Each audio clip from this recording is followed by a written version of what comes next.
Good morning, Bucknutters. It is Thursday, July 17th, 2025. I am Dan Rubin. This is the Bucknuts Morning 5 and change. This podcast covers the national champions. Great show for you today. Mark Porter, Bill Kurelic are here, ready to discuss all things recruiting when it comes to Ohio State. First, I got an ad for you, and that is cornbread hemp. You know it, you love it. Your key to a healthy happy hour, because this is America's first ever USDA organic THC gummy. Edible, 1-to-1 THC to CBD ratio, 10 milligrams of THC per gummy, no harsh solvents like petrochemicals or industrial acids, unlike most hemp THC products, no synthetic ingredients, Farm Bill compliant and legal for adults over 21. This is the way to chill if you're not a boozer. Or add it all in there and get going. Who knows? But if you're looking for a healthier way to enjoy a carefree moment, you've got to give cornbread hemp a try. Bucknuts Morning 5 listeners get 30% off their first order. Just visit cornbreadhemp.com/Bucknuts and use promo code Bucknuts at checkout. Again, cornbreadhemp.com/Bucknuts and use code Bucknuts for 30% off your first order. All right, here we go. The Dean, Bill Kurelic, here. Mark Porter, the Grand Poobah, here. All right, Bill, as Ohio State's beat is wont to do, there's sometimes news to discuss that we didn't necessarily know was going to be there when we scheduled the show out on Tuesday. Jakob Weatherspoon from Avon, who's been committed to Ohio State for quite some time, has flipped his commitment to the Fighting Bill Belichick's of North Carolina. How did this happen? Are you surprised? It sounds like there was some behind-the-scenes visits going on that may not have been everyone on the same page for. Take us through the end of the Jakob Weatherspoon to Ohio State experience, please. Well, you mentioned that he'd been committed to Ohio State for some time. That would be over a half a year. He committed to Ohio State on January 2nd of this year. So he's been committed a while, for sure. But he has looked around a little bit. It kind of looked like it might be okay after he looked around a little bit, because then he took his official visit to Ohio State and was still committed to the Buckeyes. He got a couple offers of significance after he committed to Ohio State. For instance, Oregon offered him after he committed to Ohio State. And so did North Carolina, for that matter, offered him after he committed to Ohio State. Oregon significance is that in that there's a connection there. Ross Douglas is from Avon, Ohio, and he got hired relatively recently. I think it was February, I believe, to the Oregon staff as passing game coordinator, wide receivers coach. So there's a connection there, and that was kind of brought up, but that seemed to kind of, I guess, go away some. But the other one, North Carolina, that offered him, as I said, after he committed to Ohio State. That one obviously didn't go totally away. In fact, Weatherspoon did make a visit there the weekend of June 6th. But obviously didn't flip at that point. In fact, a couple weekends later, the weekend of June 20th to the 22nd, he made his official visit to Ohio State and continued to be committed to the Buckeyes. But as is often, I don't know if I'd say often, but as is certainly sometimes the case, NIL is involved, packages are involved in all that. And with the situation at Ohio State, they did not seem inclined, should I say, to really change their package or at least drastically improve it.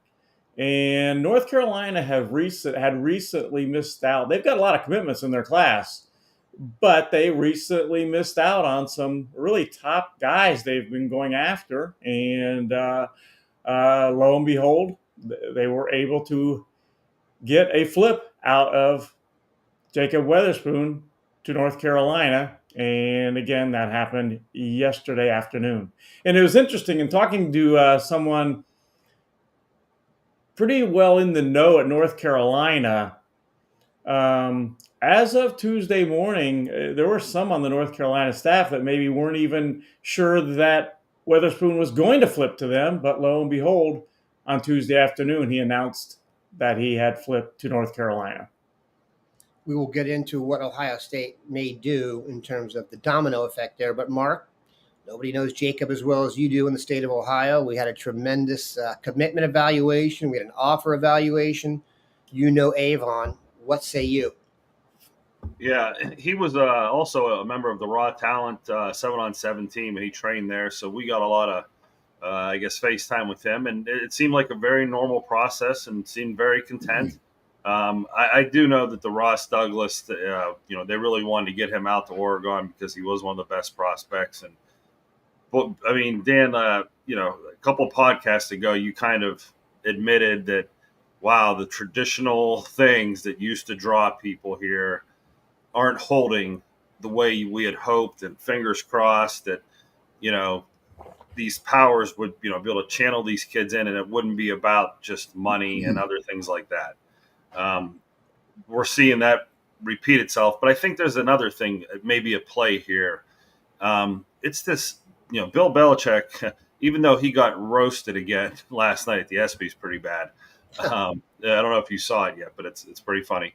But this Deion Sanders, even Eddie George, the Bowling Green, and Deshaun Jackson, and some of these ex big name people that are now in college football, and Bill Belichick, he is really the mantra out of there is, I can get you the NFL. I know what the NFL wants. I'm going to build a mini NFL team here and mimic it like the NFL. That's a pretty good sales pitch. I could bite into that a little bit if I was a recruit. So I don't know what percentage that is, but I bet there's some sort of Bill Belichick factor in this, that, okay, if I am going to spur Ohio State, falling into Bill Belichick's arms might not be a bad place to fall, because he is telling me he has a road, and there may be a path to earlier playing time when development, et cetera, et cetera. But yeah, this is something, Bill, we didn't see coming. Totally blindsided. I didn't have any inkling. No one was leading on out of Avon or Raw Talent that, hey, be ready for a flip. But in this day and age, nobody's committed till December, I think, and especially with the season right on the looming large. I want a real quick add into that. Mark made a really good point that I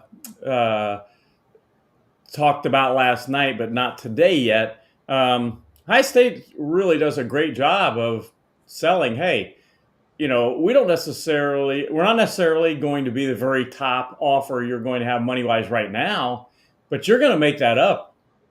We're going to develop you, and you're going to more than make that up by NFL draft status. You may get $100,000 less right now for someone, but that's going to be inconsequential once we develop you and you get picked in the NFL draft.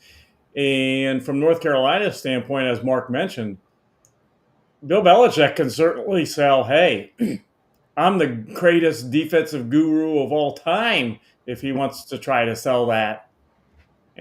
And that can be a selling point. Who's going to develop you more than me?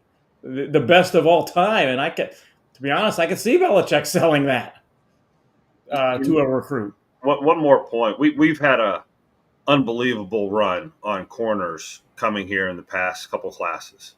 I mean, almost guys that we're hyping up as plug and plays, locked in for their 2 or 3 year stay at Ohio State before they go straight to the NFL.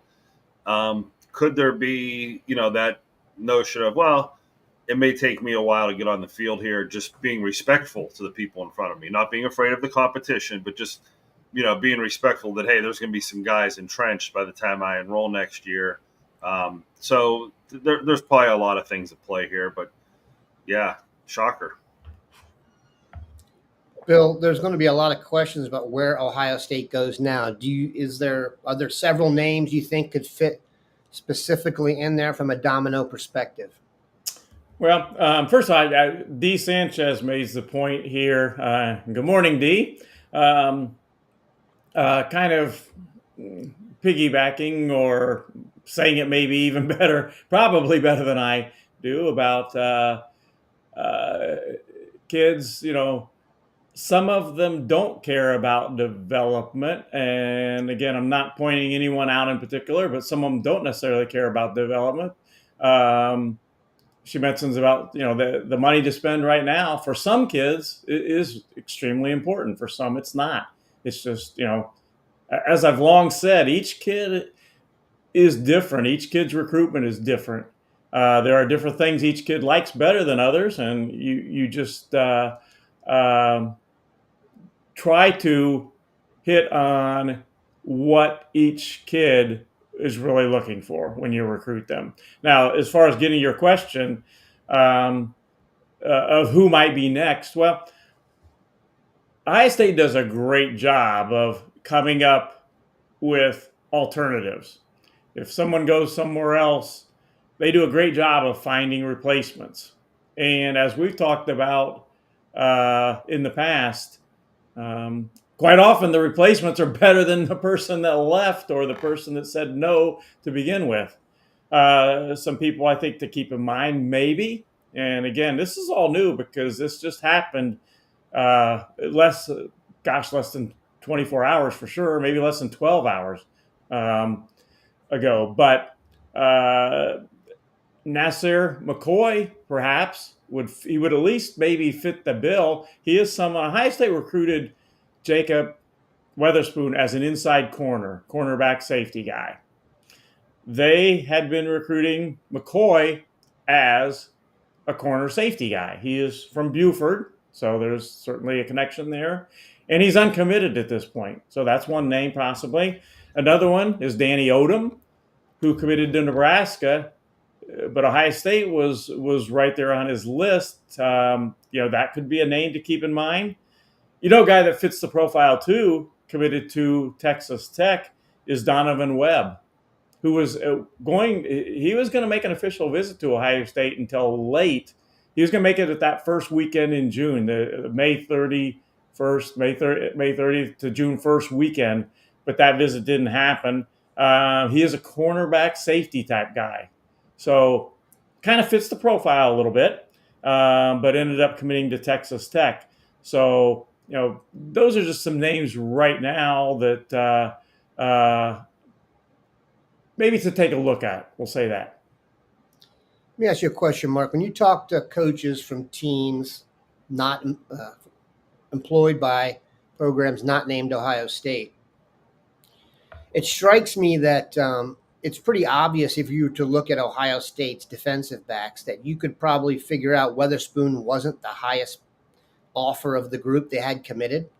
I wonder if now teams are going to wait around, go to the third DB Ohio State has committed and offer him what they know is more and just steal your third guy every time. Because let's be honest, the third defensive back in Ohio State's class will most likely be the best defensive back in most classes. Have you heard that? Is that, or just kind of something that's just happening?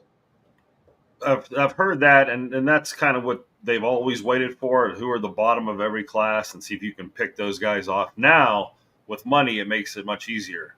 Dan, I know a month or two ago, we did like 20 minutes on this, where the fourth lineman in our class or the fifth lineman in our class, the third receiver in our class, the third linebacker in our class, just this theme of you're going to pay those Tyler Atkinsons, you're going to pay those Heiders, you're going to pay these guys, but there's going to be someone who's lower on the chart. And you could be happy for a kid. Hey, if you went to North Carolina and your route to getting on the field is sooner there, I don't see that as being afraid of competition. I really don't. Like, I think, sometimes there's just too many dudes in a room. They're all dudes and they're all fighting for their spot. And I tell you what, if you're a player that's working every day, we never talk about this, but sitting around for a year or two, excruciating. I mean, I have a son who just had an ACL and missed the football and basketball season. excruciating watching your teammates play every week. So that feeling, can be alleviated by, hey, you're plug and play at North Carolina. You're playing freshman year in 3 years. Well, whatever the story is. So, boy, that's a new thing, Dan, and I hope that this salary cap kind of neutralizes it. But when other teams don't have a crown jewel and they have crown jewel money, it's going to be tough to stop that. It really is. Mark, And Dan, if you may you want have to. a Michigan site, or let's make a comparison here. If, let's say, the North Carolina website offered Dan double the money to go work there because he's running such a great podcast here, and it's like they want Dan, and I love Ohio State, but Dan, you're going to leave probably. Absolutely not, Mark. I know. How dare you imply such greed from myself? But I hear you. Go ahead. But yeah, I just think that mentality is now what we have to start tapping into as analysts and really starting to put ourselves in the shoes and the money that, in the situation of some families. They don't need money tomorrow. Their 3 meals a day are there. Their car payments are made, and life's going on. There's other people that, boy, like we said, at $10,000, life-changing money. So we have to start picturing this. Mark, I've been since last night asked about some different guys in Ohio, maybe, and you can chime in on this. And one of the first one I was asked about is Rock Hill. Does that open the door at all? They're not the same player. They're not the same player at all. Weatherspoon's an inside corner, as I mentioned.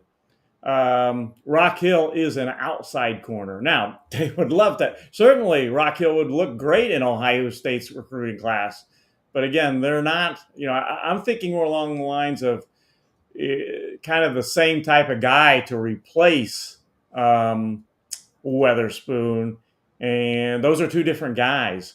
That's why I brought up the guys I did. So I don't look at Rock Hill as a guy that I would necessarily put on that list. And maybe in Ohio, Mark, you can talk about guys maybe it would be more of that ilk. I know Perryman, Henry, that name has been brought up, and maybe there's a couple others, and I'll let you go ahead and do that, Mark. Yeah, let me pull up a list here. And also keep this in mind as you pull that up. My guess is Weatherspoon has never been on the bench in his entire life, like ever. So the idea of your kid going away to school for the first time, being away from his family, even though it's just Avon to Ohio State, and not playing football when that's the one thing they've done their whole life. And I'm just telling you, I don't care. It's all relative. Being on the bench is hard. Watching people play is hard. They've never done it, ever. My guess is Jakob Weatherspoon's been the best player on the field pretty much everywhere he's gone his whole life, like every other Ohio State guy. Go ahead, Mark. No, that is – I think we need to really start considering family financial situation and getting on the field as much as like the weight room used to mean at Ohio State and all the trophies and that type of stuff. I think those measuring sticks are really figuring into this. So the top corners in Ohio, Elbert Hill, Victor Singleton from Toledo Central Catholic. He's an Illinois commit. He could be one of the best players in their class. If he had a big senior year, there's someone that could come in and maybe be a guy that Ohio State could tap into. Chris Newell Jr. Was a running back for Glenville last year, and he is now over on defense, kind of featured at corner. There's a sleeper. He has a bunch of offers, but he hasn't no tape at corner yet. He's just been working out there. Could that be a replacement simply because that's in the Glenville pipeline and he has some pretty good ilk to him? Watching him work out at the Glenville workout, there were Big Ten coaches locked in on him. Numerous defensive coordinators who were buzzing about C.J. Newell. So there's a little buzz for you there. And then this next group of guys, whether it's Jamarcus Jones from Harvest Prep, Henry Perriman, Cleveland Heights, even R.J. Holland at Pickerington Central, or Terrell Wharton at Akron East, they're just Amari Miller at Pickerington North also. Lennox Lemon maybe at Massillon. I'm throwing out some names here, but these aren't, household names in the Bucknuts realm, we'll say that. So there is a little bit there. Now, safeties, is there a safety that – because Jakob Weatherspoon, we kind of considered him a nickel. He played safety, maybe because he was such a dominating player at high school. It's nice to have a safety that roams the field like that and, rolls down in coverage. And I think they had some corners where they didn't need him at corner. Caden Gebhardt at Olentangy was a safety, but he's kind of a linebacker, and we know all about him. Rael Kelly from Winton Woods committed to Alabama, and he's the other safety out there. And he's kind of a linebacker growing to safety. Braden Thomas at St. Edward, I think he committed to Iowa State, but has yet since decommitted. So there's a kind of a list of names there. Isaac Patterson at Westerville South, and I don't want to bore people with a bunch of names, but if you're looking for Ohio, and we said it before, someone's going to have a big year in Ohio. Ohio State always does it come playoff times. They pick up one or two guys that are having glowing senior years. In that list of names I gave you, I could see paths to those guys being that name. So there you go. And one thing Ohio State is not going to do is panic and just go out and offer someone that's not Ohio State caliber. That isn't going to happen. Agreed. It's also important to remember that this is recruiting class. While there's going to be a lull here, this season is going to go on, and not everybody's college football season is going to proceed as planned. One thing that this has done across the board is increase expectations for every program, because now they're paying for dudes and they think guys are going to come in and kick tail. But some of these are going to be dumpster fires. People are going to get run, and then we've already seen Ohio State's ability to be very attractive to those looking for a next spot coming from elite programs. So, I mean, if Bill Belichick starts off with a couple of bumps in the road, imagine the heat. I mean, they're already roasting him nonstop over his girlfriend. I mean, the jokes are going to write themselves. So, like you're saying, and I just pictured that one as like, hey, what if that starts off as a dumpster fire? We have no idea what type of product North Carolina is about to put on the field right now. And I mean, no offense to Jakob Weatherspoon, but if I was doing this, I'd be looking for something a little higher up the food chain. Let's say one of the big boys gets fired.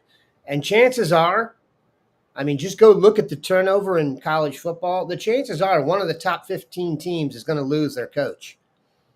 And so there'll be recruits there that get let back out into the fray, and Ohio State can be in good shape for that. All right, Bill, Jerquaden Guilford, arguably the top wide receiver in the Midwest out of the Fort Wayne area, will be committing tomorrow, by my count. Your thoughts? Well, he is going to commit tomorrow. In fact, I believe the time, I have to double check because sometimes times change, but the time I was told as of last night was 5:30 Eastern time on Friday evening. Ohio State, Indiana, Ole Miss, and Michigan are the schools. And Ohio State's right in there. That's a school that I really felt like when he was going to commit the first time, which was shortly after his official visit to Ohio State, that was the June, made his official visit to Ohio State June 20th to June 22nd. And at one point was going to commit right after that, few days after that. Not necessarily to Ohio State. He was going to announce his commitment a few days after that. I really felt Ohio State had as good a shot as anybody to get him. I know that he is a very talented young man, that even though he is rated or ranked as a high 3-star, he's a guy Ohio State likes a lot. They have 4 wide receivers right now committed, but that doesn't mean he doesn't have a spot necessarily if he wants one. I'm going bald, okay? So I had to change my hairstyle. I appreciate everyone noticing.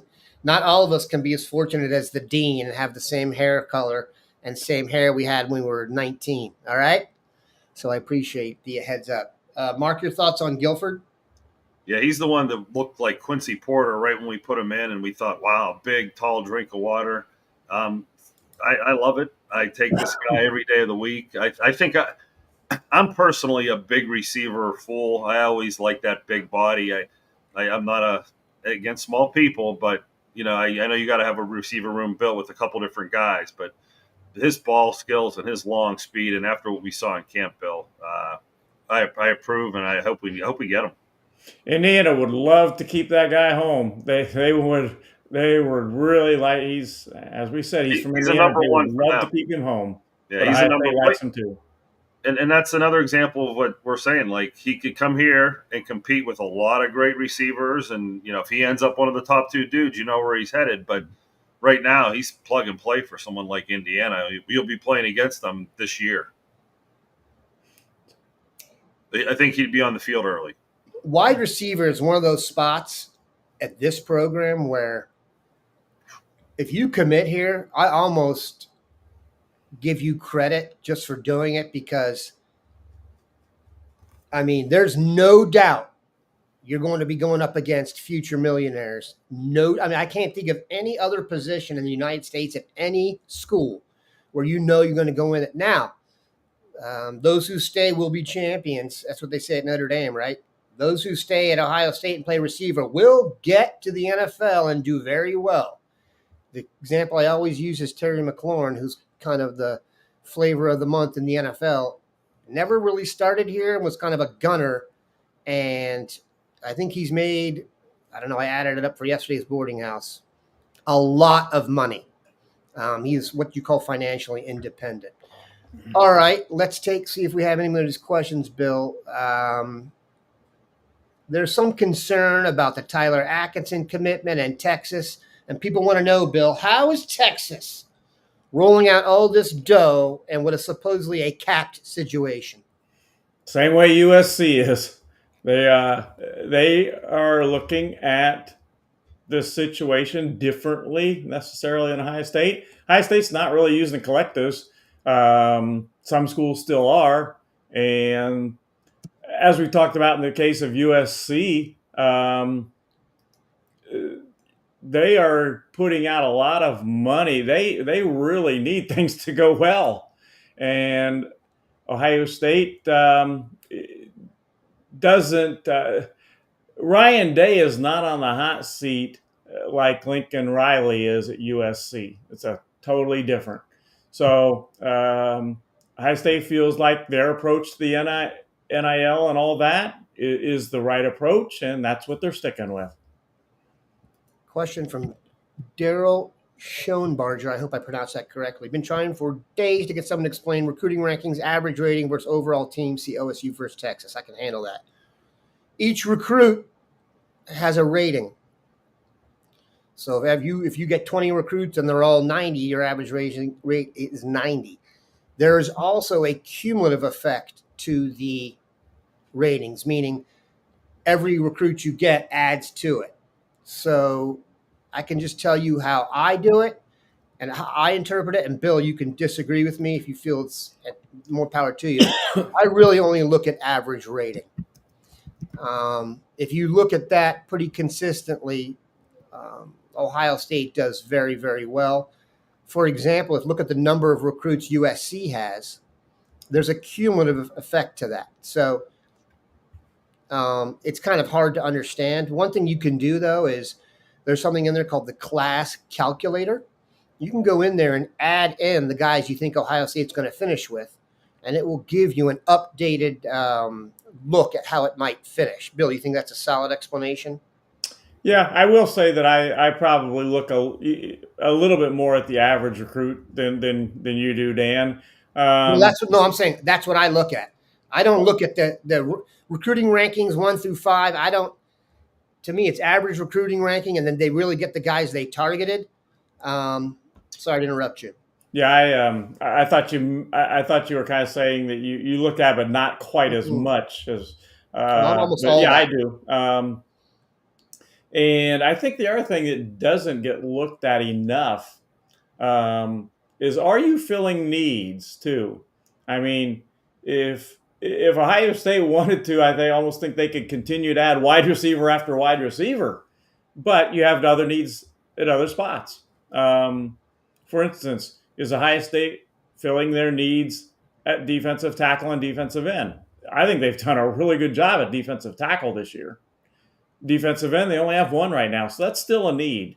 So just stacking recruits on top of recruits to me, isn't as valuable. And especially because we've learned that Ohio State, you know, if you are, you got to have some developmental type guys. Let me put it that way, because if you don't, they're going to transfer. If you don't have some developmental type guys, and Ohio State wants to have some developmental type guys. I imagine that's more prevalent. I really get the sense that on the offensive line, they've understood they have to draft and develop because there's so few of them. The other guys, maybe not as much. Mark, I get the feeling you want to say something there. You guys had me going on a deep dive here in the background. You guys brought up like the receivers and Ohio State and what they're making. So real fast, Garrett Wilson's still on his rookie deal, but he just signed that big extension. Let's see, I'm going to give you the numbers here. $20 million a year for him. Chris Olave, $4.82 million. Marvin Harrison, $8.84 million. Mecca Buka, 4.5. Curtis Samuel on a 3-year, $8 million deal. Michael Thomas is still collecting a check from the Saints. Terry McLaurin, $22 million. Paris Campbell, $1.3 million a year, and then Xavier Johnson, $850,000, and Noah Brown, $3.25 for 3 years. That's in Jackson Smith and Jigba. I mean, boy, that's a pretty strong. Like you said, when you're lining up against millionaires, there they are. And that's the way you just Ohio State in the last however many years. Those are the millionaires you've dealt with. And the way you explained it was conservative. It was their yearly average deal. The way that's not in the NFL. It's signing bonus because they can cut you at any time. Garrett Wilson, I think, got $90 million guaranteed. Holy cow! That's right. Yep. That's just. I mean, and I believe it's the first person to get that before they started the 4th year of their contract. Regardless, $130 million, $90 million guaranteed. So it made me think that one time Dwayne and I going into his sophomore year, we ranked the best players on the team, and we both had Garrett Wilson 1, and it turns out that's fantastic. All right. A little aside to that, that's for the guy that when I was coaching, his older brother, Cam Wilson, on the AAU scene, he played for me some. The guy running around the court as probably, I don't know, a 10-year-old or whatever was Garrett Wilson. He was running around the court at halftime. Oh, that's awesome. He turned in to be $130 million wide receiver. You want to talk about a guy you knew was going to be good the second you saw him play football for the first time. You were like, whoa. Garrett was a spectacular player. Man, they had some good players, and they still do. All right, let's see if we've got any questions left here. Bill, anything else we need to look for this weekend? We have a Buckeye in the sky. Got Derek Cooper.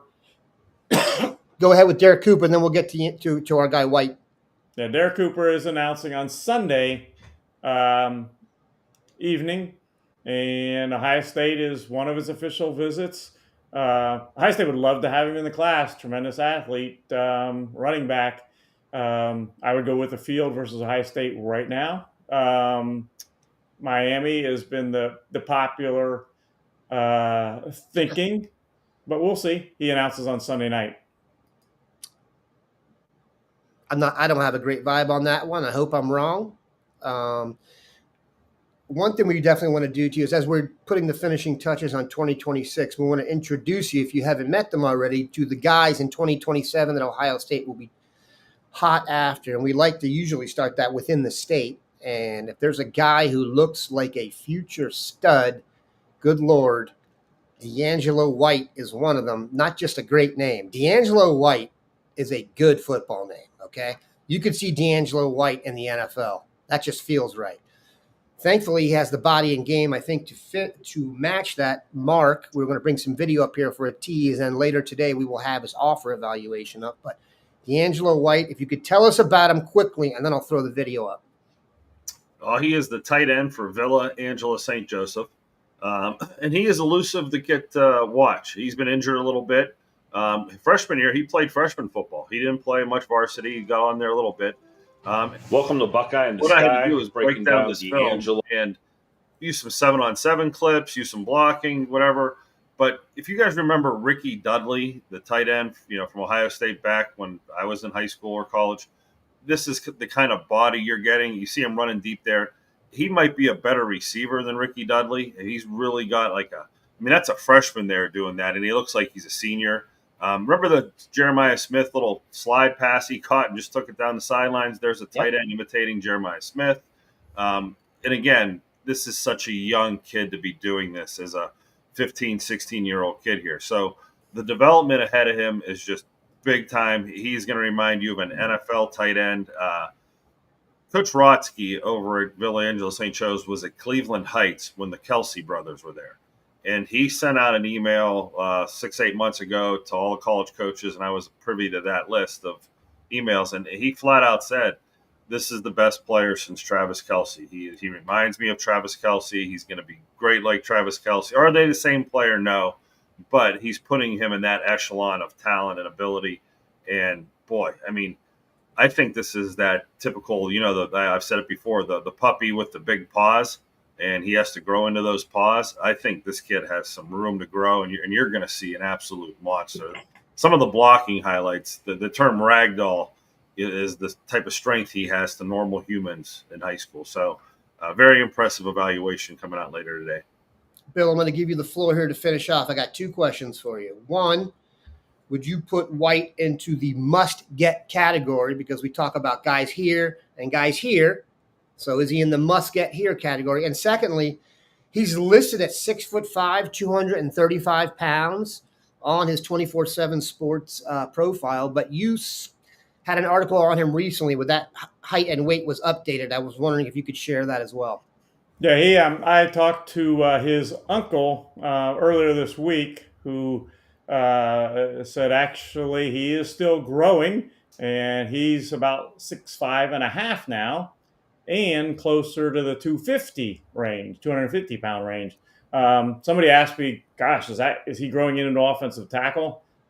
Not right now. I saw him in May, I think, in person. I think I may have seen him in June too. But he still has, even though he's getting bigger, to me, he still has a tight end body. He wasn't looking like an offensive lineman at that point. So as far as the must get, they like him a lot. He likes Ohio State absolutely a lot. If I had to make a prediction right now, I'd probably predict Ohio State for White, because there is a good deal of mutual high interest there. Must get, you certainly want to keep him in Ohio, and he's that good. But they also are in on some other really good tight ends too. Brock Williams from Illinois being one of them. So that's he is very, very important. Let me put it that way, though. Jordan Karhoff plays at St. Francis de Sales and has been offered, and Ryan Day is going to be at every one of those games this year. So, if there's a fallback plan or there's a battle between both of them, I know Coach Day knows the tight end from the Sales really well. That's a show. Appreciate everybody stopping by. For the next X number of days, Dave Biddle will be sailing the good ship Bucknuts Morning 5. I'm going to get hair implant surgery. Just kidding. Going to play the hand I'm dealt. Believe me, if you'd see my brother, you'd know I won the hair game. Maybe it's just a consolation prize, but still, my brother's been mistaken for Andre Agassi more than once. So I think I'll look like the other guys on here who have the poofy hair. But I appreciate everyone's fortitude in following us. We will be all over the commitments from this weekend. Who knows if Ohio State will add another receiver? Who knows if they'll find someone to replace Jakob Weatherspoon? But if they do, you'll hear about it here first. No hire update today. So first time ever. Going to have to submit this to the Radio Hall of Fame for that. Appreciate everybody stopping by. Have a good one. Letters of